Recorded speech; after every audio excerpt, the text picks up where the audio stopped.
दोस्तों, ये कहानी है उस दौर की जब भारत अंग्रेजों की गुलामी झेल रहा था। देश में न विज्ञान का सम्मान था, न ही उच्च शिक्षा की कोई मजबूत नींव।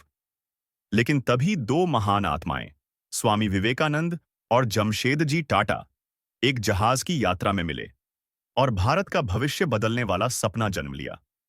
साल था 1893। स्वामी विवेकानंद शिकागो सम्मेलन से लौट रहे थे। इसी दौरान उसी जहाज में जमशेदजी टाटा भी जापान से भारत लौट रहे थे। दोनों की मुलाकात हुई और यहीं शुरू हुआ एक ऐसा संवाद जिसने आने वाली सदी में भारत के विज्ञान को एक नई पहचान दी। जमशेदजी ने अपने सपने के बारे में बताया, मैं चाहता हूं कि भारत के लोग आधुनिक विज्ञान और तकनीक में आगे बढ़ें। हमारे पास उद्योग हो, हमारी शिक्षा विश्व स्तरीय हो। स्वामी विवेकानंद मुस्कुराए और बोले, भारत की उन्नति तभी संभव है जब हम आध्यात्मिकता के साथ साथ विज्ञान और उद्योग को भी अपनाएं। हमें सिर्फ मंदिर नहीं, बल्कि प्रयोगशालाएं भी चाहिए।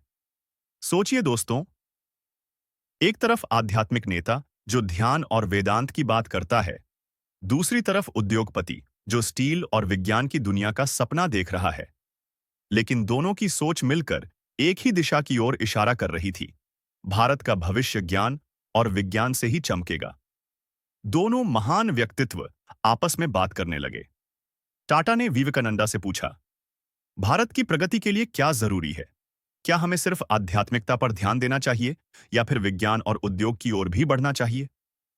स्वामी विवेकानंद ने उत्तर दिया, भारत को आध्यात्मिकता की शक्ति तो है ही, लेकिन अगर देश को मजबूत बनाना है तो हमें विज्ञान और अनुसंधान, रिसर्च में भी विश्व स्तर पर आगे आना होगा।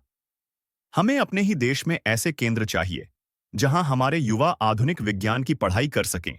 यह बातें जमशेदजी टाटा के दिल को गहराई से छू गईं। उन्होंने ठान लिया कि भारत में एक वर्ल्ड क्लास रिसर्च इंस्टीट्यूट बनेगी। उन्होंने यह भी महसूस किया कि विदेशी ताकतें भारत पर इसलिए राज कर रही हैं क्योंकि वे विज्ञान और उद्योग में आगे हैं। 1898 में जमशेदजी टाटा ने ब्रिटिश सरकार को प्रस्ताव भेजा कि भारत में एक रिसर्च इंस्टीट्यूट बनाई जाए। उन्होंने अपनी संपत्ति का बड़ा हिस्सा इसके लिए दान भी किया। हालांकि उस समय टाटा इस सपने को पूरा होते नहीं देख पाए, लेकिन उनकी प्रेरणा और विवेकानंदा की सोच ने मिलकर Indian institute of science (IISc) Bengaluru को जन्म दिया, जिसकी नींव 1909 में रखी गई। सोचिए, अगर विवेकानंद और जमशेदजी टाटा उस दिन उस जहाज पर न मिलते तो शायद भारत को इंडियन इंस्टीट्यूट ऑफ साइंस जैसी विश्व स्तरीय संस्था न मिलती।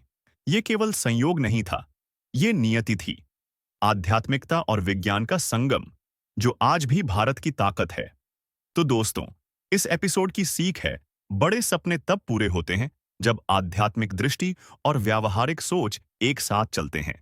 अगर इस कहानी ने आपके दिल में भी जोश भर दिया हो, तो वीडियो को अभी लाइक करिए, अपने दोस्तों तक पहुंचाइए और सब्सक्राइब कर लीजिए, क्योंकि आगे और भी रहस्यमयी और रोमांचक कहानियां आपका इंतजार कर रही हैं।